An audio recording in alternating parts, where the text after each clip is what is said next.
IELTS রাইটিংটা মূলত কি? আমরা আজকের এই ক্লাস থেকে সম্পূর্ণ সিলেবাস সম্পর্কে জানবো, কিভাবে এটার এক্সামটা হয়, কিভাবে আপনি আইএলটিএস রাইটিং এর প্রিপারেশনটা নেবেন। আমরা আগের ক্লাস স্পিকিং নিয়ে আলোচনা করেছি। আজ আমরা রাইটিং নিয়ে সম্পূর্ণ আলোচনাটা দেখব। আইএলটিএস রাইটিং মডিউল হলো আপনার ইংরেজিতে লিখে মনের ভাব প্রকাশ করার এবং যুক্তি উপস্থাপন করার দক্ষতা যাচাইয়ের পরীক্ষা। IELTS অর্থ কি? ফুল মিনিংটা কি? International English language testing system. আমরা অনেকে এই জিনিসটাই কিন্তু জানি না, হ্যাঁ। International English language testing system. আপনি একাডেমিক নাকি জেনারেল রাইট? এই পরীক্ষাটা দুই ভাবে হয়, একটা হচ্ছে একাডেমিক রাইটিং, একটা হচ্ছে জেনারেল রাইটিং। এটার উপর কিছুটা ডিফারেন্ট হয় কোশ্চেনের প্যাটার্ন। অর্থাৎ জেনারেল রাইটিং যেটা, সেটা তুলনামূলক সহজ থাকে একাডেমিক রাইটিং এর থেকে। যারা জেনারেল পিপল তারা এটা করে থাকে। তো আইএলটিএস রাইটিং পরীক্ষায় টোটাল টাইম থাকে 1 আওয়ার, অর্থাৎ 1 ঘন্টা। এই 1 ঘন্টায় দুইটা মডিউল, দুইটা টাস্ক আপনাকে দেওয়া থাকবে এবং কমপ্লিট করতে হবে। টাস্ক 1, এখানে আপনি 20 মিনিট টাইম নিতে পারবেন এবং 150 ওয়ার্ড, 150 ওয়ার্ডে আপনাকে graph chart, pie chart, bar chart, line graph, table map অথবা প্রসেস ডায়াগ্রাম, এগুলোর যে কোনো একটা তথ্য, ইনফরমেশন অ্যানালাইসিস করে রিপোর্ট লিখতে হবে।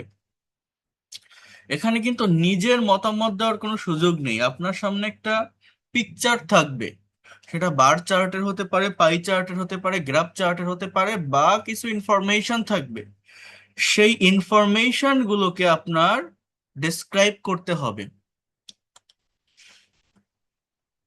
যদি এটা একাডেমিক রাইটিং হয়, আপনি যদি একাডেমিক এক্সাম দেন, একাডেমিক এক্সামটা মানে কি?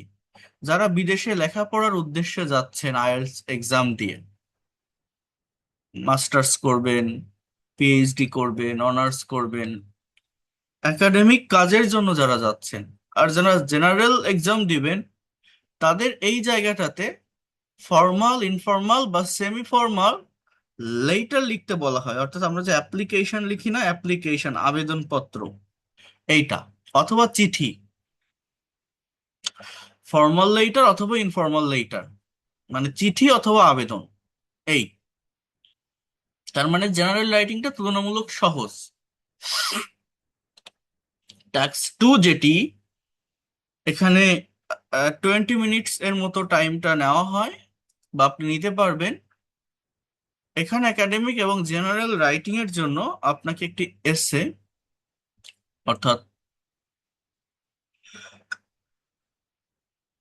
আমরা বর্তমান যেটাকে বলি কনভারসেশন, সরি, ওটা কি যেন বলে, কম্পোজিশন, এটা।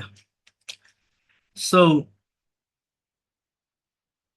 বিষয়টা একটু বোঝার চেষ্টা করেন। আপনাকে যে কোনো একটা বিষয় দেওয়া হবে বা বলছে সমস্যা দেওয়া হবে, যার উপর ভিত্তি করে লজিক্যাল আলোচনা করতে হবে। মানে প্রশ্নের ধরনের উপর ডিপেন্ড করে এই এসে গুলো ডিফারেন্ট টাইপস এর হয়।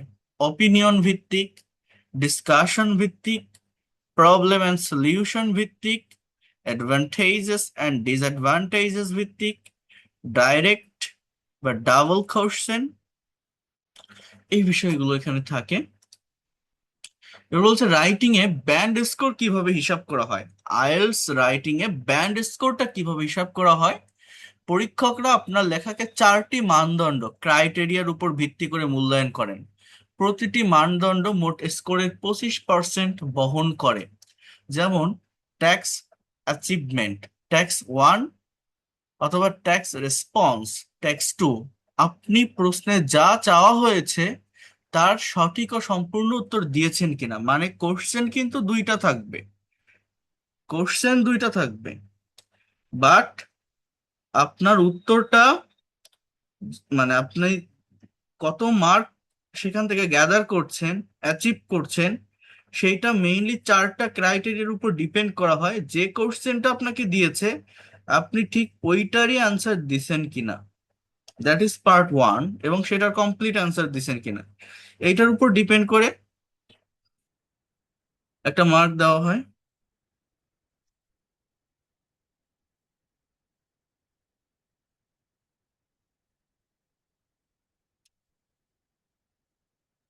এরপর কোহারেন্স অ্যান্ড কোহেশন, আপনার লেখা কতটা গোছানো, বাক্য প্যারাগ্রাফগুলোর মধ্যে সংযোগ অর্থাৎ লিঙ্কিং ওয়ার্ডের ব্যবহার কতটা সাবলীল এন্ড লজিক্যাল। আপনি যখন একটা সেন্টেন্স থেকে আরেকটা সেন্টেন্স বা বাক্যে মুভ করছেন, তখন সেই জায়গাটাতে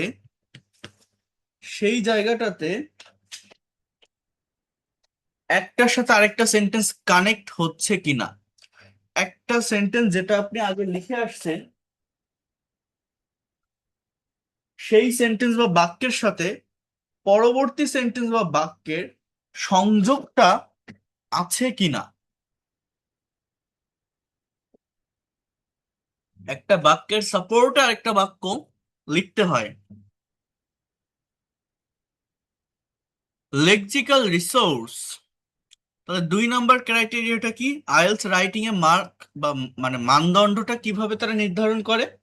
প্রথমত, আপনি কোশ্চেনের সঠিক অ্যান্সার দিছেন কিনা। দ্বিতীয়ত, আপনার লেখাগুলো একটার সাথে আরেকটা বাক্যের মধ্যে সংযোগ আছে কিনা। তৃতীয়ত, আপনার ভোক্যাবুলারি শব্দ ভান্ডার কতটা উন্নত, বৈচিত্র্যময় ও প্রাসঙ্গিক। অর্থাৎ আপনার চয়েস অফ ওয়ার্ডস, একটু অ্যাডভান্স ওয়ার্ড, আইএলটিএস রিলেটেড কিছু আলাদা ওয়ার্ডস থাকে, সেগুলো ব্যবহার করা, একই ওয়ার্ড বারবার ব্যবহার না করা,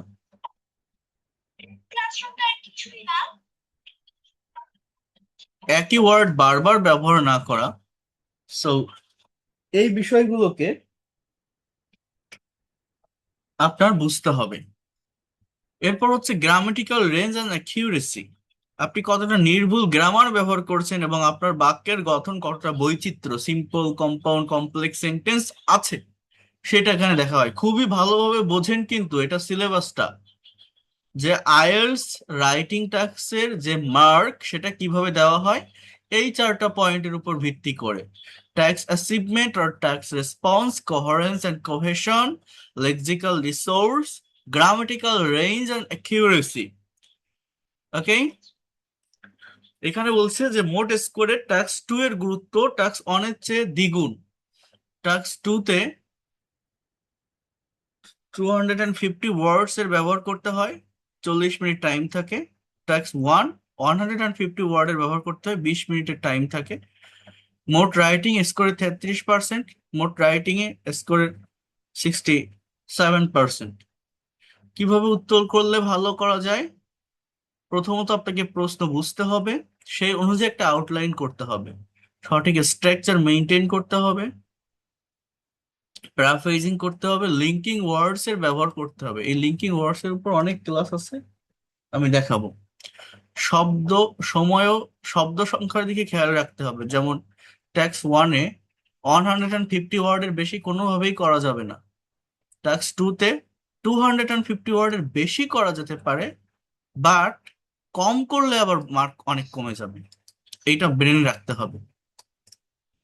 রিভিশনের জন্য সময় রাখতে হবে। সো যাই হোক, এই হচ্ছে মেইন বিষয়। ওভারঅল খুবই সিম্পল, বাট এইটাই আমাদের দেশের যারা টিচার আছেন, যারা অফলাইনেও ক্লাস নেন, আইএলটিএস এগুলো বলে অনেক ভয় ধরায়, অনেক টাকা কোর্স ফি নেয়, 15,000, 20,000, 25,000 টাকা করে কোর্স ফি নেয়, এগুলো করায়। তারপরেও স্টুডেন্টরা বারবার ফেল করে, আইএলটিএস এক্সাম দিয়ে পাস, 5.5-এ উঠাতে পারে না, আবার এক্সাম দিতে হয়। আর এখন কম্পিউটার বেসড এক্সাম হয়ে গেছে। ইভেন এখন এক একবার আবেদন করতে গেলে 28-29 হাজার, 30,000 টাকা লেগে যাচ্ছে, 2বার করা মানেই 60,000 টাকা। আবার এটা তো শুধু পরীক্ষা এক্সামের জন্য, আবার যেখানে সে যে কোচিং এ সে লেখাপড়া করতেছে সেখানে তার 20,000 টাকা খরচ হয়ে যাচ্ছে। তো এটা অনেক ব্যয়বহুল হয়ে যায় এক একজনের কাছে। আইএলটিএস এক্সাম মানে ইংলিশের বেসিক নলেজ যাদের থাকে না, কিন্তু যারা টাকা পয়সা আছে, মনে করে আমার টাকা আছে অনেক, আমি ভালো একটা প্রতিষ্ঠানে অফলাইনে কোর্স করে আইএলটিএস পরীক্ষা দিয়ে বিদেশে চলে যাব। বিদেশে কারা যায়? টাকা তারা আগে থেকে গোছায় রাখে, সেই পরিকল্পনা করেই তারা যায়। এই জন্য যারা আইএলটিএস এর কোর্স গুলো করায় অফলাইনে বা বিভিন্ন জায়গায়, তারা সেইভাবেই টাকাটা নেয়, কারণ তারা জানে যে এদের কাছে টাকা আছে, টাকা না থাকলে তার বিদেশে যাবে না, যেতে চাচ্ছে না। তো আপনার কত টাকায় কুলাবে বলেন? আপনি যদি একবার ফেল করেন কোনোভাবে, আগে কম ছিল, 17,000 18,000 টাকায় অ্যাপ্লাই করা যেত, এখন 28,000 30,000 টাকা হয়ে গেছে। আপনার যতই গোছানো টাকা থাকুক, আপনার যদি প্রিপারেশন মানে বেসিক জানা না থাকে ইংলিশের, কখনোই আইএলটিএস এক্সামে বসতে যাবেন না। আপনি যত বড় লোক হন না কেন, যত টাকা থাকুক না কেন, কখন সব চলে যাবে আপনি নিজেও বুঝতে পারবেন না। ফার্স্ট টাইম পরীক্ষা দিলেন, পারলেন না, সেকেন্ড টাইম দেওয়া মানেই শুধু পরীক্ষার জন্যই আপনার 60,000 টাকা শেষ। আর কোচিং এর মনে করেন 20,000 টাকা শেষ, কত? 80,000 টাকা। Can you imagine that? এবার যদি ওই সেকেন্ড টাইমও আপনার না হয়, what will you do then? মানুষ একদমই ভেঙে পড়ে, হতাশ হয়ে পড়ে। যারা মধ্যবিত্ত পরিবার থেকে আসে তাদের তো আরো সমস্যা হয়। সো এই বিষয়গুলো মেনটেন করতে হয়। আর এটা কঠিন না, যারা বেসিক ইংলিশ জানে, এই যতটুকু আমি এখন আপনাদের বুঝালাম যে আসলে বিষয়টা মূলত কি, এইটুকু বুঝতে পারলেই সব কিছুই নিজের মতো করে করা যায়। হ্যাঁ, আমার কথা শোনা যাচ্ছে? আপনারা বুঝতে পারছেন আমি কি বলছি? ক্লিয়ার শোনা যায়? হ্যাঁ, হ্যাঁ, শুনছি। ওকে, ওকে। তো দেখেন, বোঝার চেষ্টা করেন। এইরকম ছবি থাকে, হ্যাঁ, এখানে আইএলটিএস একাডেমিক রাইটিং ট্যাক্স 1, এটাকে বলা হয় একটা লাইন গ্রাফ। দেখেন, একটু বোঝার চেষ্টা করেন। বলছে fast food consumption by UK teenagers 1975 to 2000, 1995 থেকে 2000 সাল পর্যন্ত ইউনাইটেড কিংডমে টিনেজার যারা আছে, আই মিন 13 টু 19 এইজের যে ছেলে মেয়েগুলো আছে, তারা কি পরিমাণে ফাস্ট ফুড গ্রহণ করেছে, যেমন পিৎজা, পিৎজা না পিৎজা,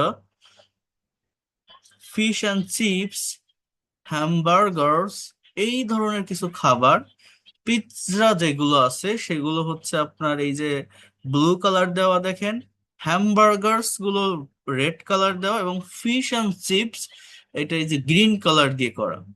যেমন 1997-এ, 1995 সালে, pizza amount consumed per week বা গ্রামস, অর্থাৎ প্রতি সপ্তাহে গ্রহণ করত প্রায়, এখানে দেখেন 50 গ্রামস 1997-এ।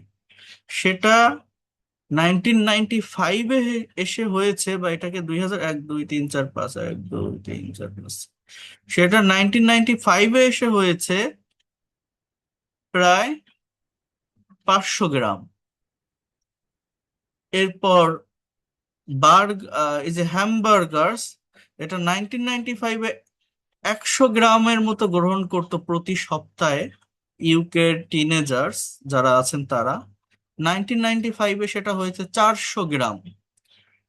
এরপর যেটা ছিল ফিশ অ্যান্ড চিপস, এটা 1995-এ প্রায় দেখেন এখানে 375, 350 গ্রাম মনে করেন, বা তার থেকে হয়তো একটু 350 গ্রাম এটা ছিল, যেটা 1995-এ এসে হয়েছে 200 গ্রাম। মানে এইটার পরিমাণ কমেছে। হ্যামবার্গার অ্যান্ড পিৎজা এর পরিমাণটা বেড়েছে। অ্যামাউন্ট কনজিউম পার উইক, প্রতি সপ্তাহে ইউকে এর টিনেজারদের ফাস্ট ফুড খাওয়ার যে পরিমাণ, এর ভিতরে পিৎজা এবং হ্যামবার্গার্স, এটা 1975 থেকে 95 বা 2000 এই দিকে এটা সংখ্যাটা বেড়েছে। এই ছবিটা মনে হয় এভাবে কারেক্ট নাই, জানি না। তো যাই হোক, যেটাই হোক না কেন, আপনাকে অলওয়েজ যখন আপনি pie chart, graph chart, bar chart, line chart আপনি ডেসক্রাইব করবেন, যে পিকচারটা দেওয়া থাকবে ওইটাকে খুবই ভালোভাবে আগে বুঝতে হয়। নিজের মতো করে ওইটার একটা আউটলাইন বাংলাতে আপনি আপনার ব্রেইনে সেট আপ করে ফেলবেন, তাহলে উত্তর দেওয়াটা সহজ হয়। যেমন এখানে লেখাটা একটু দেখেন, এবং লেখার কোয়ালিটিটা অনেক সিম্পল থাকে, সহজ থাকে। আমি বলছি যে আইএলটিএস এর আলাদা কিছু ভোকাবুলারি আছে রাইটিং এর, সেটা আমার এই এই পিডিএফটাতেই দেওয়া আছে। তো দেখেন, বলছে যে the graph below shows the changes. হ্যাঁ, বলছে যে এই গ্রাফে কি দেখাচ্ছে যে in the amount of fast food consumed by teenager in the UK between 1975 to 2000. Summarize the information by selecting and reporting the main features and make comparisons where relevant. ধরে নিন গ্রাফে দেখানো হয়েছে ফিশ অ্যান্ড চিপসের চাহিদা কমেছে আর pizza and হ্যামবার্গার্স এর চাহিদা ব্যাপকভাবে বেড়েছে। দেখেন এই যে সেটাই আসছে না। এবার উত্তরটা কিভাবে দিচ্ছে দেখেন, the provided line graph illustrates, এই যে ইলাস্ট্রেট, এইখানে এই ওয়ার্ডটা আইএলস রাইটিং রিলেটেড ওয়ার্ডের সাথে যায়। এই ধরনের ভোকাবুলারি গুলো ব্যবহার করলে ওই যে বলছি না যে চারটা পয়েন্টের উপর ভিত্তি করে মানটা নির্ধারণ করা হয়। দেখেন চারটা পয়েন্টের ভিতর এই যে লেক্সিক্যাল রিসোর্স, এই ইলাস্ট্রেট কথাটা কিন্তু এটা মেইনটেইন করছে, তাই না? এখানে আমি হলে বলতাম যে the provided line graph describes, হ্যাঁ এটা বলতাম আমি যে বর্ণনা করে। কিন্তু ডিসক্রাইবের থেকে এই ইলাস্ট্রেট কথাটা আরো বেশি অ্যাডভান্স, আরো বেশি যুক্তিসঙ্গত। তাহলে এইটা আমি ব্যবহার করতে পারলে আমার মার্কটা সেইভাবে আসবে। আমার যে ব্যান্ড স্কোর, এটার ক্রাইটেরিয়া আমি ওই 3 নম্বর পয়েন্ট থেকে এখানে বেশি পাবো। The weekly consumption of 3 different types of fast food, pizza, fish and chips and hamburgers by British teenagers over a 25 period from 1975 to 2000, মানে 25 বছর ধরে যেটা হয়ে আসছে। এই যে দেখেন ওভারঅল, দেখছেন এই হচ্ছে আমার লিঙ্কিং ওয়ার্ডের ব্যবহার, মানে এইটাকে বলা হয় কোহারেন্স কে ঠিক রাখা। It is highly noticeable that the consumption of pizza and hamburgers increased significantly. এই যে increased মানে কি বৃদ্ধি পেয়েছে উল্লেখযোগ্যভাবে over the given period. Whereas এই যে whereas দেখছেন কোহারেন্স এন্ড কোহেশনের যে কানেকশনটা, যেখানে the popularity of fish and chips experienced a dramatic decline. In 1975, fish and chips was the most popular fast food among UK teenagers. এই একটা বাক্য আপনি যদি লিখতে পারেন, এইটার সাপোর্টে বাকি কথাগুলো হয়ে যায়। বলছে যে 1995 সালে এইটা সব থেকে পপুলার ফাস্ট ফুড ছিল টিনেজার্সদের ভিতর। অ্যামাং, অনেকের ভিতর বোঝালে অ্যামাং, দুজনের ভিতর বোঝালে between. Being eaten exactly 100 times a year, বলছে being eaten exactly 100 times a year. However, this figure fell steadily to approximately 80 times in 1995 before dropping more sharply to just under 40 times by the year 2000. তাহলে এই কথাটা এখানে কি বলছে দেখেন, বলছে যে আমার যে ফিশ অ্যান্ড চিপস এইটা 1995 সালে এসে এই দেখেন এখানে 300 গ্রামসে ছিল। 1990-তে এই পিকচারটা ওইভাবে কারেক্ট নাই, কারণ এটা আরো টেনে আসবে, এই 2000 পর্যন্ত আসবে। যাই হোক 1995 যেটা আমরা দেখছি সেখানে 2000 এর নিচে আছে। সো এইটা আস্তে আস্তে ডিক্লাইন হচ্ছে, ডিক্রিজড হচ্ছে, আর এই দুইটা ইনক্রিজড হচ্ছে খাওয়ার পরিমাণ। তো সেই কথাগুলো জাস্ট আপনাকে আপনার মতো করে ডিসক্রাইব করতে হবে। বলছে যে being eaten exactly 100 times a year, বলছে যে একটা বছরে 100 বার ঠিক বিং ইটেন, ঠিক 100 বার খেয়ে, হ্যাঁ। হাউএভার দিস ফিগার ফেল, মানে এতবার খাওয়ার পরেও এই ফিগারটা কিন্তু নিচের দিকে নেমে আসতেছে steadily to approximately 80 times in 1985 before dropping more sharply to just under 40 times by the year 2000. So conversely, teenagers in 1975 ate, মানে খেয়েছিল, টিনেজার্সরা 1995 সালে খেয়েছিল। যে কনভার্সলি মানে কি বিপরীত দিকে, এটাকে ইন কন্ট্রাস্ট, এই যে কনভার্সলি এর পরিবর্তে আপনি এই ধরনের লিঙ্কিং ওয়ার্ডের ব্যবহার করতে পারেন ইন কন্ট্রাস্ট অথবা অন দ্য আদার হ্যান্ড, দেখছেন আমি কি ওয়ার্ড গুলো বলছি? মনে করেন এই যে ওয়ার্ডটা, মানে এই ওয়ার্ডটাকে কম্পেয়ার করছে কার সাথে, মানে এই পার্টটুকুকে কম্পেয়ার করছে আমার আহ, কি জানো, ফিশ অ্যান্ড চিপস এর বিপরীত পাশে যেটা ছিল এই ইসে গ্রাফ চার্টে, পিৎজা অ্যান্ড হ্যামবার্গার্স, এই দুইটা তো ইনক্রিজড হয়েছে, এই জন্য বলছে যে কনভার্সলি, মানে বিপরীত ভাবে, বা আপনি বলতে পারেন অন দ্য আদার হ্যান্ড, অন্যদিকে, অথবা বলতে পারেন ইন কন্ট্রাস্ট, হ্যাঁ, বলে আপনি এই কথাগুলো পরে লিখতে পারেন যে এই দুইটা জিনিস খেয়েছিল, কই চলে গেল, কই গেল, কই গেল। Teenagers in 1975 ate hamburgers and pizza much less frequently, at around 10 and 5 times a year, respectively. Over the next 2 decades, the consumption of hamburger surged, surpassing fish and chips in 1995 and peaking at exactly 100 times a year in 2000. Similarly, pizza consumption saw a gradual but steady rise, reaching approximately 80 times a year by the end of the period. মানে এই পিকচারটা ভালোভাবে আমি যদি ইয়ে করতে পারতাম, এটা যদি মানে এই লেখার সাথে যদি মিল রেখে দেওয়া হতো, আপনাদেরকে বোঝাতে পারতাম।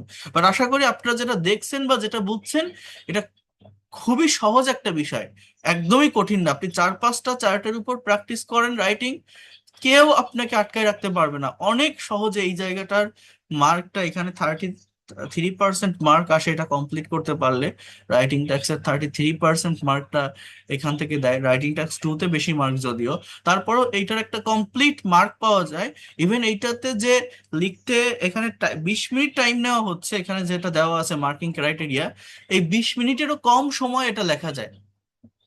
10 থেকে 15 মিনিটে এটা লিখতে পারলে কি হয়, টাস্ক 2-তে আরো বেশি সময় পাওয়া যায়। টাস্ক 2টা অনেকটা কঠিন সত্যি কথা বলতে, বাট এইটা যারা ভালোভাবে বুঝতে পারে বা অ্যানালাইসিস করতে পারে, এই চার্ট গুলো খুবই সহজ, খুবই সহজ।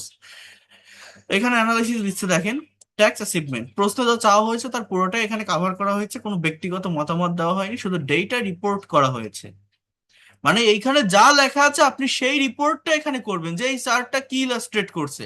আপনার মতো করে কিছু লিখতে যাবেন না যে I can see in this picture burger, so burger is most popular food in UK, in Britain, হ্যাঁ, in that ancient time people use to eat burger. এইসব কথা কিন্তু আপনি বলতে যাবেন না যে আগেরকার সময় মানুষ বেশি বার্গার খেত, people use to eat burger most, but now it is increasingly day by day. হ্যাঁ, এই ধরনের নিজের মতো করে কিছু বলবেন না, এইখানে যেটা লেখা আছে সেই ইনফরমেশনটা আপনি দিবেন।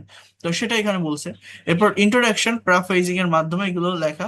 ওভার রিভিউ বলছে, দ্বিতীয় প্যারাগ্রাফে পুরো গ্রাফের মূল চিত্রটি বা ট্রেন্ডটি এক নজরে বলে দেওয়া হয়েছে। টাস্ক 1 এটি ক্লিয়ার, ওভারভিউ থাকাটা ব্যান্ড 7 বা তার উপরের স্কোরের জন্য বাধ্যতামূলক। কোহারেন্স এন্ড কোহেশন, যেমন এই যে ওভারঅল, হাউভার, কনভার্সলি, সিমিলারলি এর মতো লিঙ্কিং ওয়ার্ডের ব্যবহার করা হয়েছে। লেক্সিক্যাল রিসোর্স, এই যে কিছু আইএলস ওয়ার্ড যেমন dramatic, decline, drop, sharply, surged, gradual, steady rise, peaking at, so এই ধরনের কিছু ওয়ার্ড আছে। বা ওই যে আমি একটা ওয়ার্ড দেখালাম আপনাকে, ইলাস্ট্রেট। সো এই পয়েন্টগুলোকে আমরা যদি মেনটেন করতে পারি, এটা কঠিন না, সহজেই করা যায়। কেউ কি কোনো কিছু বুঝতে পারলেন? What is academic writing 1, what is line chart, how will you provide your answer? হ্যাঁ, এরকম যদি আপনি কয়েকটা প্র্যাকটিস করেন, এই জায়গাটা খুবই সহজ। সহজ না বলেন? এটা কি কঠিন কোনো বিষয়? এটা কোনো মুখস্থ জিনিস আপনাকে লিখতে হবে না, জাস্ট ক্রিয়েটিভ ওয়েতে নিজের ব্রেইনটাকে অ্যাপ্লাই করে যা দেওয়া আছে, যা দেখছেন আপনার চোখের সামনে যা আছে, সেটাকেই একটু অ্যাডভান্স ওয়ার্ড দিয়ে আপনি এমন ভাবে লিখবেন যাতে একটার সাথে আরেকটা সেন্টেন্স কানেক্ট থাকে, একটার সাথে আরেকটা সেন্টেন্সের একটা মিল থাকে, সংযোগ থাকে, কোহারেন্স কোহেশনটা ঠিক থাকে, কিছু এক্সট্রা ওয়ার্ড ইউজ করতে পারেন। আর যে ইনফরমেশনটা আপনি সেখানে ওই আপনার সামনে চোখের সামনে দেখতে পারছেন, ওই ইনফরমেশনটাই জাস্ট পুট করতে হবে, এক্সট্রা কোনো কিছু লিখলে হবে না। That's enough for IELTS writing 1। Clear? সবাই কি বুঝতে পারছেন? হ্যাঁ, ক্লিয়ার কথাটা? নিতে হবে আপনাদের, নেওয়া শেখেন, এটা কঠিন না। এটার জন্য মানুষ হাজার হাজার টাকা খরচ করে বিভিন্ন জায়গায় যায়, কোর্স করে, কোচিং করে, খালি বলে আমি পারতেছি না, আইএলটিএস ফেল করি, বাট এইটাই সব থেকে সহজ। কিন্তু আমাদের দেশে এই প্রতিষ্ঠানগুলো এটাকে কঠিন করে দেয়। এরপর দেখেন writing text to, agri and disagree. অর্থাৎ কোশ্চেনটা কি দেখেন এবং আপনার রাইটিং এর ফরমেশন গুলো বুঝবেন। বলছে some people,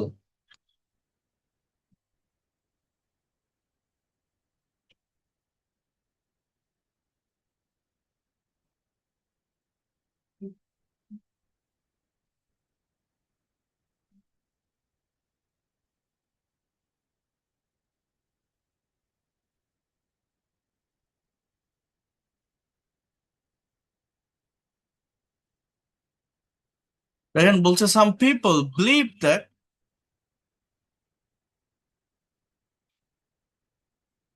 university education should be free for everyone. To what extent do you agree or disagree? কিছু মানুষ মনে করে যে ইউনিভার্সিটির পড়াশোনাগুলো ফ্রি করে দেওয়া উচিত সবার জন্য।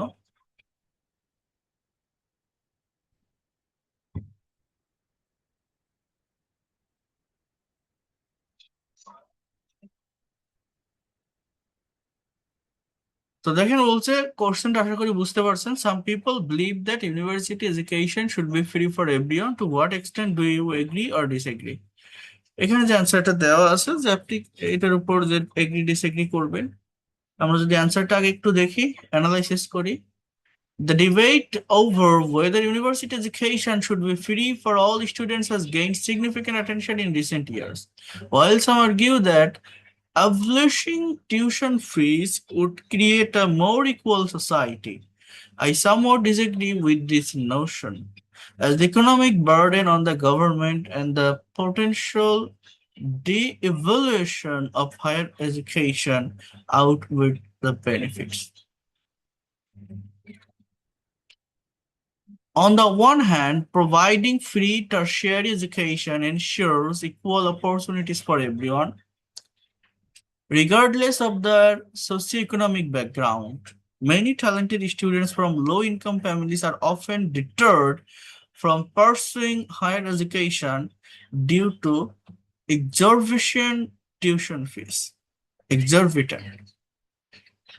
By making universities free, society can ensure that academic potential is not wasted. Furthermore, a highly educated workforce can lead to greater innovation and economic growth in the long run. On the other hand, the financial implication of free education cannot be ignored. If students do not pay fees, the government must cover the immense cost through increased taxation. This could place a heavy burden on taxpayers, including those who never attended university. Additionally, if university education becomes entirely free and accessible to everyone, the value of a degree might diminish.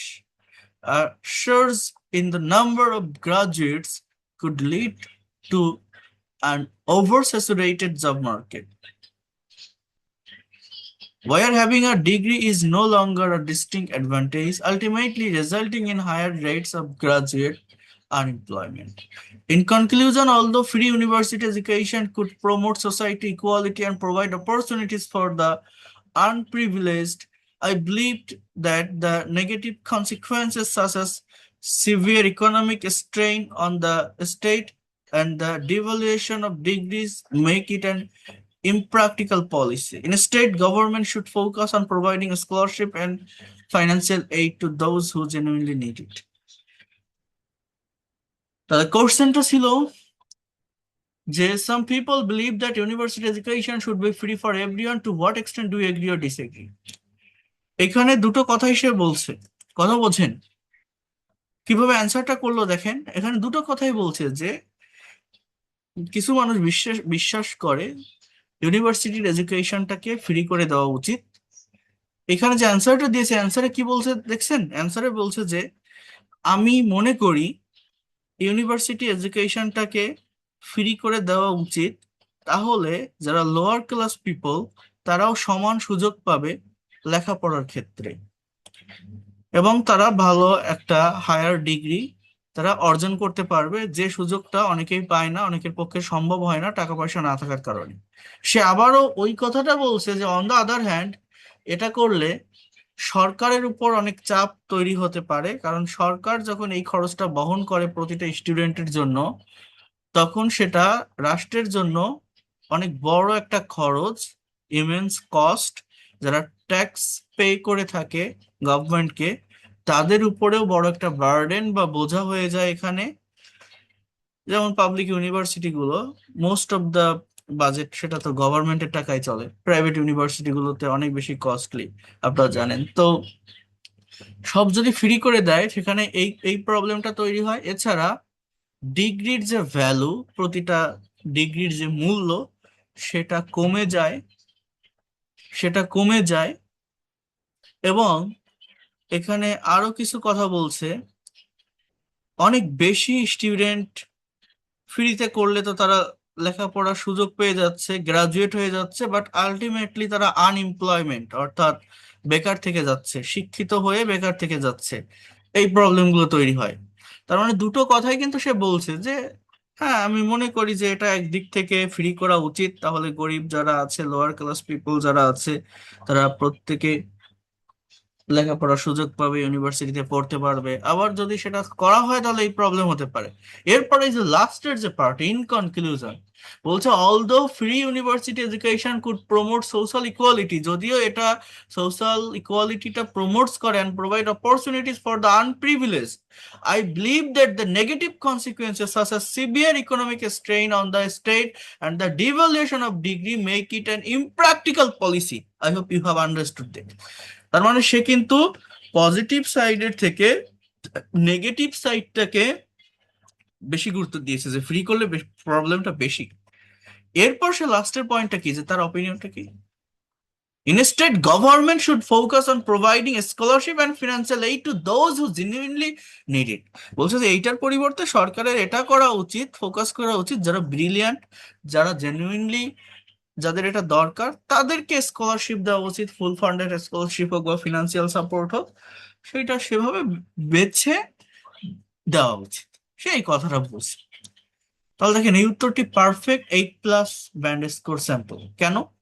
Tax response, পরীক্ষার্থী তার অবস্থান position খুব স্পষ্টভাবে ইন্ট্রোডাকশনে বলে বলে দেওয়া আছে। পুরো রচনায় সেই অবস্থান ধরে রেখে উভয় পক্ষের যুক্তি আলোচনা করা হয়েছে। মানে এটা ফ্রি করলে কি সমস্যা, কি সুবিধা আছে, ফ্রি করলে কি অসুবিধা আছে, দুটো যুক্তি সেখানে দিয়েছে। সবশেষে কনক্লুশনে একটি সমাধানও দেওয়া হয়েছে যে দুটোতেই সমস্যা আছে, তার পরিবর্তে যদি এটা করা যায় that will be better. Coherence and cohesion আছে, এই যে on the other hand, furthermore, additional, in conclusion, এই ধরনের কানেক্টিং ওয়ার্ডের ব্যবহার আছে। লেক্সিক্যাল রিসোর্স আছে, অ্যাবলিশিং টিউশন ফি, হ্যাঁ, exorbitant tuition fee, tertiary education, oversaturated job market, diminish, এই ধরনের লিঙ্কিং ওয়ার্ডের ব্যবহার আছে। গ্রামাটিক্যাল রেঞ্জ, যেমন লেখায় শুধু সিম্পল সেন্টেন্স ব্যবহার না করে কমপ্লেক্স অ্যান্ড কম্পাউন্ড সেন্টেন্সের ব্যবহার আছে, যে if students do not pay fees the government must fall into taxation, এই ধরনের ওয়ার্ড গুলো আপনারা দেখছেন। তো এটাও দেখেন খুব বেশি কঠিন কিন্তু মনে হয় না। ভেবে দেখেন, একবার যদি আপনারা লেখাটা প্র্যাকটিস করতে পারেন, এগুলো আমি আপনাদের ধরে ধরে দেখাবো। আমি আগের দিন স্পিকিং দেখিয়েছিলাম, আজকে আমি জাস্ট বিষয়টার সাথে পরিচয় করাচ্ছি আপনাদের, আর যে আইএলটিএস রাইটিংটা মূলত কি কি করতে হয়। আমরা যেগুলোকে অনেক বেশি কঠিন ভাবি, এগুলো আসলে কঠিন না। এইটা বাদে ফ্রি হ্যান্ড রাইটিং এর আলাদা একটা কোর্স আছে, আমি আপনাদের মানে সেইটার উপরে ক্লাস নিব অনেক সুন্দরভাবে। মানে বাংলা থেকে ইংলিশে কিভাবে সেন্টেন্স ট্রান্সলেট করবেন, লং সেন্টেন্স কিভাবে করবেন, প্যারাগ্রাফ রিপোর্ট কিভাবে লিখবেন, সেই ক্লাসগুলো আমি ধারাবাহিকভাবে দেখাবো। অর্থাৎ ইংলিশ গ্রামাটিক্যাল যে টপিক গুলো আছে না, do verb, be verb, have verb, tense, modal, semi modal, passive, conditional, positive verb, এগুলোকে কিভাবে রাইটিং এ অ্যাপ্লাই করতে হবে, রাইটিং এ কিভাবে অ্যাপ্লাই করবেন, এই বিষয়গুলো আমি আপনাদেরকে দেখাবো। সেগুলো আছে, কিন্তু এখানে আইএলটিএস এর রাইটিংটা কিন্তু একদমই ডিফারেন্ট। অনেকে মনে করে যে ফ্রি হ্যান্ড রাইটিং শিখলে, ফ্রি হ্যান্ড রাইটিং এর কোর্স করলে আমি আইএলটিএস পারবো, বাট এটা কিন্তু কমপ্লিটলি ডিফারেন্ট। আইএলটিএস রাইটিং মানে আপনার ইংলিশের উপর সমান দক্ষতা থাকা লাগবে প্রত্যেকটা বিষয়ের উপর, আর ওই রাইটিং যেটা সেটা জাস্ট সেন্টেন্স ট্রান্সলেশনের জন্য কাজে লাগতে পারে, এই ছাড়া আর কিছু না। আপনি বাংলায় একটা কথা ভাবলেন, সেটা ভালোভাবে ইংলিশে লিখতে পারলেন। বাট এইটা কি আসলে, আশা করি আপনারা বুঝতে পারছেন না? টাস্ক 1 কি, টাস্ক 2 কি, 2 এর অ্যান্সারটা কিভাবে হয়, বুঝছেন আপনারা যে এসে কিভাবে লিখতে হয় টাস্ক 2 তে? এখানে 250 ওয়ার্ড, 250 ওয়ার্ডের ব্যবহার করতে হয়। হ্যাঁ, কোনো কিছু বুঝতে পারছেন যে উত্তরটা কিভাবে জেনারেট করছে?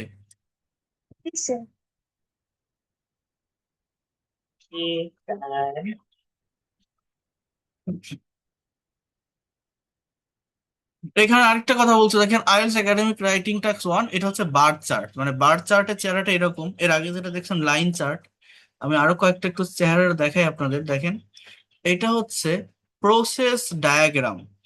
এখানে দেখেন কয়েকটা stage 1 raw material extraction, stage 2 clay preparation and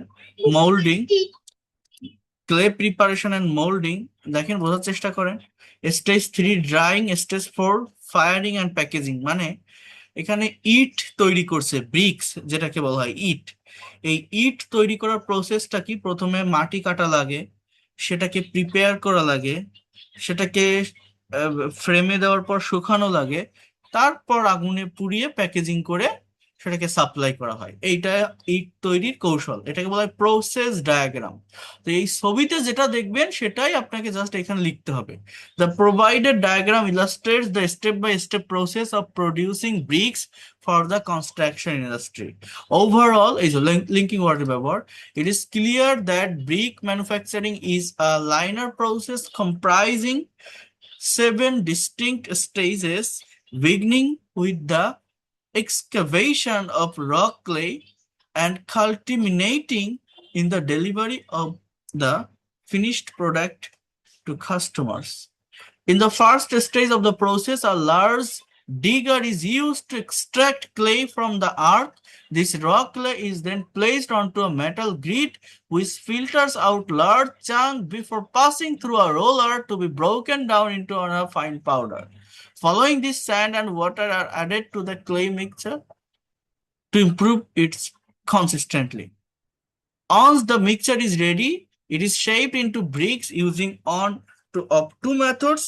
এখানে যেটা লেখা আছে এইটাই যে আপনার লিখতে হবে বিষয়টা এরকম না, এই ওয়ার্ডগুলোই যে আপনার ব্যবহার করতে হবে এরকম না। আপনি প্যারাফ্রেজ করে আপনার মতো করে লিখতে পারেন। জাস্ট আপনার কাজটা হচ্ছে কি, এখানে মানুষ যেটা ভুল করে, এইভাবে বলে যে আই ক্যান সি, হ্যাঁ, the picture is making bricks, so brick is very important for making building, to build a house.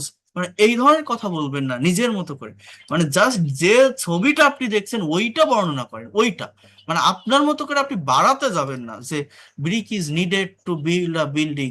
আমাকে এটা বলার কোনো দরকার আছে? আমি এখানে কি দেখতেছি যে যে the provided graph shows that, হ্যাঁ, to prepare a brick the first step is, হ্যাঁ, to collect clay from a, এখানে বলছে যে from the earth. After that, in stage 2, clay is prepared with sand and water, then it is molding. এইভাবে আপনি আপনার মতো করে বলেন যেটা এখানে দেখছেন। দেন এই প্রসেসে এটা ড্রাইং করা হচ্ছে, এই প্রসেসে এটা ফায়ারিং এর প্যাকেজিং করা হচ্ছে। সো এইগুলো জাস্ট আপনি আপনার মতো করে বলবেন, লেখা দেখলে বুঝতে পারবেন, খুবই সহজ।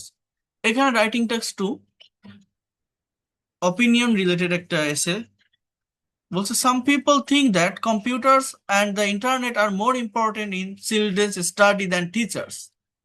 Others think that teachers are essential for children to learn effectively. Discuss both views and give your own opinion. কি বলছে? Some people think that computers and the internet are more important in the children's study than teachers. মানে শিক্ষকের থেকে এই computer এবং internet শিশুদের পড়াশোনার জন্য বেশি প্রয়োজন। অন্যরা মনে করে যে না, শিক্ষকই বেশি প্রয়োজন শিশুদের জন্য টু লার্ন ইফেক্টিভলি। এবার এটার উপর আপনি ডেসক্রাইব করবেন। এখানে আপনি দুটো বিষয় বলার পর আপনার অপিনিয়নটা দিবেন, আর কিছুই না। এবং সেন্টেন্স গুলো সহজ, আমরা নিজেরা কঠিন মনে করি। In recent years, the rapid advancement of technology has transformed the educational landscape. While some argue that computers and the internet have become more crucial to the child's education than human educators, others maintain that teachers remain indispensable. This essay will discuss both perspectives before concluding that while technology is a powerful tool, teachers play an irreplaceable role in a child's holistic development. On the other hand, proponents of technology driven education highlights the vast resources available online. The internet provides students with instant access to a wealth of information, for interactive simulations to global libraries, which a single teacher cannot possibly match. Furthermore, computers allow for personalized learning experiences. Software programs can adapt to a student's pace, offering additional exercise for challenging topic or accelerating through familiar concept, thereby fostering independent learning. On the other hand, those who advocate for the necessity of teachers argue that education is not merely about acquiring facts. তো যাই হোক, এখানে এটা বর্ণনা করে বিষয়টা আসলে কি, আপনি যেটা বোঝেন যে কম্পিউটার বেসড লার্নিং যদি চিলড্রেন পায় তাহলে কি হতে পারে, তার থেকে যদি সেটা টিচার্স তারা পায়, টিচার্স গাইডলাইনের ভিতর থাকে, তাহলে কি হতে পারে। দেন আপনি কি মনে করেন, আপনার অপিনিয়নটা বসান। এখানে বলছে দেখেন, in conclusion, although the internet and computers offer unparalleled access to information and flexible learning method, I firmly believe that teachers are the uh, corner cornerstone of effective education. Technology should be viewed as a supplementary tool that enhances the learning process rather than a replacement for the empathy, inspiration, and personalized guidance that only a human teacher can provide. দেখছেন, তাহলে সে গুরুত্ব দিচ্ছে কার উপর? Human টিচারের উপর। তো যাই হোক, এখানে সবই ডিসক্রাইব করা আছে যে কেন এই এই এই লেখাটা পারফেক্ট হয়েছে। ব্যান্ড স্কোর 8 পাওয়ার জন্য এই লেখাটা যথেষ্ট। সেই ইনফরমেশন গুলো দেওয়া আছে, লিঙ্কিং ওয়ার্ডের ব্যবহার এখানে দেওয়া আছে, দেখেন কতগুলো লিঙ্কিং ওয়ার্ড। হ্যাঁ, দেখছেন? Furthermore, moreover, in addition, additionally, not only but also, however, on the other hand, in contrast, nevertheless, conversely, although, even though, despite, in spite of, for instance, আমি আপনাদের দুইটা টাস্ক দিলে আপনারা এই রাইটিং টাস্ক 1 আর 2 নিজের মতো করে একটা অ্যান্সার ক্রিয়েট করবেন এখান থেকে অ্যান্সার পড়ে। আর এইখানে দেখেন আমার এটার এই লাস্টে আইএলস রাইটিং রিলেটেড যে ভোকাবুলারি গুলো থাকে বা প্রয়োজন হয়, সেই ভোকাবুলারি গুলো দেওয়া আছে প্রায়, আমি এখানে মনে হয় 500 most useful vocabulary for IELTS writing test এখানে আমি দিয়েছি। যেমন টাস্ক 1, গ্রাফ এবং ডেটা বর্ণনা করার যে শব্দগুলো থাকে, যেমন প্লামেট, দেখছেন, দ্রুত নিচে নামিয়ে যাওয়া, সোর, দ্রুত বৃদ্ধি পাওয়া, fluctuate, ওঠানামা করা, the temperature fluctuated wildly throughout the year। হ্যাঁ, মানে এই ওয়ার্ড গুলো যদি ব্যবহার করা যায় তাহলে কি হয়, তাহলে ওই জায়গায় আমার লেক্সিক্যাল রিসোর্সটা ভালো থাকে। এটা খুব কঠিন না, মানে টাস্ক 1-এ আপনি 20টা ওয়ার্ডই আপনি ঘুরাই ফিরাই ব্যবহার করবেন, সে যে ধরনের graph chart, pie chart, bar chart আসুক না কেন, জাস্ট এই 20টা ওয়ার্ড মনে রাখা খুবই কঠিন। এখানে টাস্ক 2 মানে বলছে যে যুক্তিমূলক বা লিঙ্কিং শব্দ, যেমন furthermore, moreover, consequently, therefore, nevertheless, just এই ওয়ার্ড গুলো বুঝে রাখেন। শক্তিশালী ক্রিয়াপদ, দেখছেন, মানে আলাদা করে দাও। আপনি যে ভার্ব গুলো ব্যবহার করেন, আমরা সাধারণত মেক, ডু, হেল্প এইগুলো লিখি, বাট এলিভিয়েট মানে কমানো, ডিক্রেস ব্যবহার করি, ডিক্লাইন ব্যবহার করি, তার পরিবর্তে যদি এলিভিয়েট ব্যবহার করা যায় তাহলে সেটা আরো বেশি অ্যাডভান্স হয়। মিটিগেট এর মানেও কমানো, প্রশমিত করা। তাহলে এখানে আমরা বলি ডিক্রেস করা, বলি না যে planting trees helps to decrease climate change. তো এটার পরিবর্তে যদি মিটিগেট ব্যবহার করি সেটা আরো বেশি অ্যাডভান্স হয়। এক্সারভেট মানে আরো খারাপ হওয়া, অবনতির দিকে যাওয়া। তাহলে এটা ওই ডিটোরিয়েট, ডিটেরিওরেট, অ্যামিলিওরেট। দেখেন, তাহলে এই যে ওয়ার্ডগুলো, ওয়ার্ডগুলো মনে রাখা কঠিন না। শুরুতে আপনাদের কঠিন মনে হতে পারে, বাট একবার পড়ে দেখবেন অনেক মজা পাবেন আপনারা, অনেক ভালো লাগবে এই বিষয়গুলো ডেভেলপ করতে পারলে। তো এগুলো হচ্ছে ভার্ব রিলেটেড ওয়ার্ড, মানে সাবজেক্টের পরে এই ধরনের ওয়ার্ডগুলো আমরা বসিয়ে থাকি। এগুলো হচ্ছে অ্যাজেক্টিভ রিলেটেড ওয়ার্ড, যেমন ক্রুশাল, ভাইটাল। এখানে আমরা কি বলি? Important, necessary. তাহলে এই নেসেসারি বা ইম্পর্টেন্ট না বলে ক্রুশাল যদি ব্যবহার করি সেটা বেশি অ্যাডভান্স ওয়ার্ড হয়। ভাইটাল যদি ব্যবহার করি সেটা আরো বেশি অ্যাডভান্স ওয়ার্ড হয়। ইনডিসপেন্সেবল, হ্যাঁ, ডিট্রিমেন্টাল, ক্ষতিকর, অ্যাডভার্স, প্রতিকূল, সো লুক্রেটিভ, লাভজনক, ইনএভিটেবল। দেখছেন ওয়ার্ড গুলো? দেখেন 100টা ওয়ার্ড জানলেও হয়ে যায়। টাস্ক টু, গুরুত্বপূর্ণ বিশেষ্য, এসেনশিয়াল নাউন। তো এগুলো জাস্ট আপনারা একটু দেখবেন, এখানে জাস্ট 500 ভোকাবুলারি আছে। কোনোভাবে যদি ডেভেলপ করা যায় ভোকাবুলারি গুলো, বিশ্বাস করেন আইএলস, আইএলটিএস রাইটিং 1 and 2 অনেক ভালোভাবে কভার করা যায়, অনেক ভালোভাবে গ্যাদার করা যায়। এটা আমি দিব আপনাদের, এটা 140 পেজের একটা PDF file, just IELTS writing এর উপর। যদি আপনারা এটার উপর রেগুলার ক্লাস করতে চান আমি ক্লাস নিব, আমি সবগুলোই দেখাই যাচ্ছি। ঈদের পর থেকে এই ক্লাসগুলো ধারাবাহিকভাবে আমি আপনাদের নিব। আর জেনারেল যে ফ্রি হ্যান্ড রাইটিং আছে সেটা খুবই সিম্পল, সেটা আপনারা এটার পাশাপাশি অল্প অল্প সময় দিয়ে প্রতিদিন সেটা কভার করতে পারবেন। বাট ওভারঅল আইএলটিএস রাইটিং টাস্কটা কি, এটা যাদের ধারণা ছিল না তারা কি বুঝতে পেরেছেন আমাকে একটু বলেন। জি স্যার। ভালো। এখন এখন বুঝে আপনাদের কি মনে হয় এগুলো কি কঠিন জিনিস? আইএলটিএস সবাই ভয় পায় না, অনেক কঠিন মনে করে না? কেন কঠিন মনে করে বলতে জি পারবেন? স্যার, কঠিন মনে হয় এবং ভয় পাই। হ্যাঁ, এটা কারণ কি বলেন তো? আপনারা তো এখন দেখলেন, আপনারা তো এখন দেখলেন, দেখে কি কঠিন মনে হয়েছে? স্যার, বলেন। স্যার একটু প্রথম প্রথম কঠিন মনে হচ্ছে এটা। কেন হচ্ছে বলেন তো?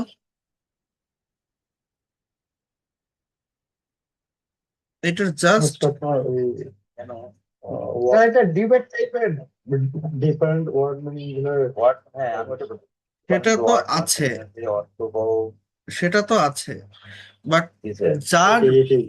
যার ইংলিশের বেসিক আছে সে পারবে।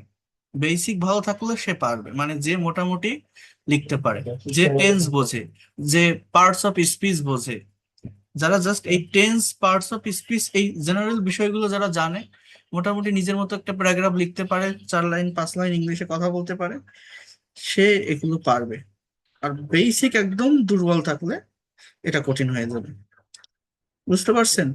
মানে এটা কি, এটা কি, যদি কেউ, যদি কেউ ইন্টারমিডিয়েট পাশ করে আসেন, ইন্টারমিডিয়েটের রাইটিং টাস্কে এরকম একটা গ্রাফ চার্ট থাকে, এরকম একটা এসে লিখতে হয়। তাহলে সেটা যদি কেউ পাশ করে আসতে পারে, এটা কেন পারবে না? বুঝতে পারছেন? কিন্তু এটা হচ্ছে আপনার শিক্ষা কি দেওয়া হবে না? কিন্তু ইন্টারমিডিয়েটের রাইটিং এ কি করা হয়? সব মুখস্থ করানো হয়। আর এখানে আপনার ক্রিয়েটিভ এটা ওয়েতে একটু দেওয়া হবে। আপনাকে আপনার মতো করে লিখতে হবে। হ্যাঁ, দিয়ে দিব, পিডিএফ দিয়ে দিব, সমস্যা নেই। তো এই হচ্ছে মেইন বিষয়।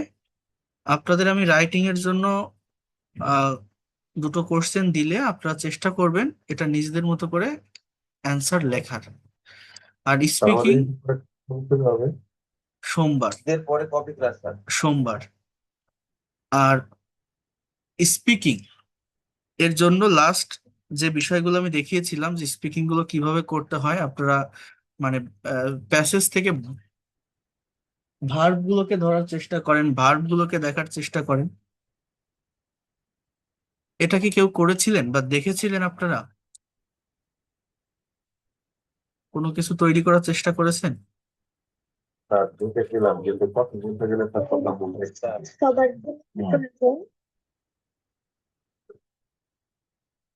যারা বিদেশে যেতে চায় তাদের জন্য প্রয়োজন। তো বিদেশে তো এখন স্পিকিং এর যে পার্টটা দেখেন, স্পিকিংটা কি মানে কয়টা পার্টে থাকে সেটাও আমি আপনাদেরকে বলছিলাম বা দেখিয়েছিলাম। আপনাদের স্পিকিং এর যে প্র্যাকটিসটা আপনারা প্রতিদিন এই এই এই ছুটি থেকে শুরু করেন, 3 মিনিট যে কোনো বিষয়ের উপরে স্পিকিং করবেন, 3 মিনিট। এবং যে বিষয়ের উপর স্পিকিং করবেন সেই বিষয়ের উপর 3 মিনিটের একটা ডেসক্রিপশন আপনি লিখবেন। যেটা আপনি করবেন সেইটা 3 মিনিট টাইম নিয়ে লিখবেন। 10টা সেন্টেন্স হোক, 10টা সেন্টেন্স আপনি লিখবেন। ওই 10টা সেন্টেন্স যখন আপনি লিখবেন একটা বিষয়ের উপরে, যে বিষয়ের উপরে লেখেন না কেন, আপনি 3টা নতুন ওয়ার্ড ব্যবহার করবেন, যে ওয়ার্ড আপনি আগে কখনো জানেন না বা দেখেননি বা শিখেননি। একে বলা হয় 3-3-3 মেথড। 3টা নতুন ওয়ার্ড প্রতিদিন শিখবেন, 3 মিনিটের একটা রাইটিং টাস্ক কমপ্লিট করবেন, ডেসক্রিপশন লিখবেন, আর 3 মিনিট আপনি স্পিকিং করবেন একটা সার্টেন টপিকের উপর। এইটা একটানা 10 দিন আপনি করবেন, দেখবেন আপনার এই জায়গাটা থেকে জটিলতা দুর্বলতা চলে যাবে। কয় মিনিট বলছি? Just 3 minute. আপনার যে সারা দিনের ভিতরে হিউজ টাইম স্পেন্ড করতে হবে সেটাও না। করে দেখেন, পারবে। আমি এই যে স্পিকিং এর যে টপিকটা ওইটা আমি আজকে দিয়ে দিব, আপনাদের অনেকগুলো টাস্ক দিয়ে রাখবো। আপনারা যদি সেলফ প্র্যাকটিস করতে পারেন, it will be better for you. বোঝা গেল আমি কি বললাম? স্পিকিং এর উপর প্রতিদিন জাস্ট 3 মিনিট টাইম দিবেন। স্পিকিং কিভাবে করবেন? যে কোনো টপিকের উপর, আই উই ইউ সাবজেক্ট নেন, ভার্ব বসান, হয়ে গেল। অবজেক্ট এক্সটেনশন অটোমেটিক্যাল চলে আসবে। ওই যেটা আপনি বলছেন ওইটা আপনি লেখেন। আগে বলেন, আগে লিখবেন না। আগে বলেন, তারপর লেখেন। তারপর আপনি 3 মিনিট কি করেন, আপনি যে রাইটিং টাস্কটা করবেন ওই রাইটিং টাস্কের ভিতরে একটু সময় দিয়ে 3টা নতুন ভোকাবুলারি ব্যবহার করার চেষ্টা করেন যেটা আপনি আগে করেন। এই পার্ট গুলো আপনারা একটু কমপ্লিট করবেন। আমি আপনাদের পিডিএফ ফাইল রেকর্ড ক্লাস এইটা দিয়ে দিব, কাজগুলো করার চেষ্টা করেন। আর এই রমজান মাস, আহ, ঈদের ছুটি তো আছে আমাদের। আহ এই মাসে অনেকেই ক্লাস করতে পারেননি, আমিও ক্লাস ভালোভাবে নিতে পারিনি, বাট ঈদের পর থেকে আমরা পুরোদমে আবার ভালোভাবে ক্লাসের ভিতরে মুভ করব। এবং পার্ট বাই পার্ট যে ক্লাসগুলো নিব সেগুলোর উপর আলাদা আলাদা করে স্পিকিং টেস্ট আমি আপনাদের থেকে নিব, রাইটিং টেস্ট আমি নিব, মানে এই বড় ক্লাসে না, ছোট ছোট ক্লাস ভাগ করার মাধ্যমে দিনের বেলায় সময় দিয়ে দিয়ে নিব যারা যে টাইমে ফ্রি থাকবেন। এটা ঈদের পর আমি শুরু করব। সেগুলো প্রত্যেকটা ক্লাস ওইভাবে রেকর্ড থাকবে, এটা আপনারা করতে পারবেন, দিতে পারবেন। বাট আপনাদের এই আজকে ক্লাসটা এই জন্যই নিলাম, রাইটিং এর বিষয়টা কি আমি জানিয়ে রাখলাম, কারণ এটা না জানালে হয় না। আমি পরবর্তীতে যখন ক্লাস নিব আমি কিন্তু ডিরেক্ট ক্লাসের ভিতরে মুভ করতে পারবো, আপনারা বুঝতে পারবেন সবকিছু। তো বিষয়টা হচ্ছে এই জন্য আমি এটা দেখালাম। আপনারা একটু দেখেন, আহ বোঝার চেষ্টা করেন, নেওয়ার চেষ্টা করেন। আর ঈদের পর থেকে পুরোদমে ক্লাসগুলো শুরু করব। তো ভালো থাকেন, দ্যাটস অল ফর টুডে। সবাইকে ঈদের অগ্রিম শুভেচ্ছা থাকলো। আর আহ কারো কোনো কোশ্চেন বা সমস্যা থাকলে আপনারা হোয়াটসঅ্যাপে নক দিন, আমি কথা বলবো। Thank you, see you in the next class. Good night, আল্লাহ হাফেজ। আমি পাঠিয়ে দিব সব ম্যাটেরিয়ালস, আপনারা একটু সেইভাবে কভার করবেন।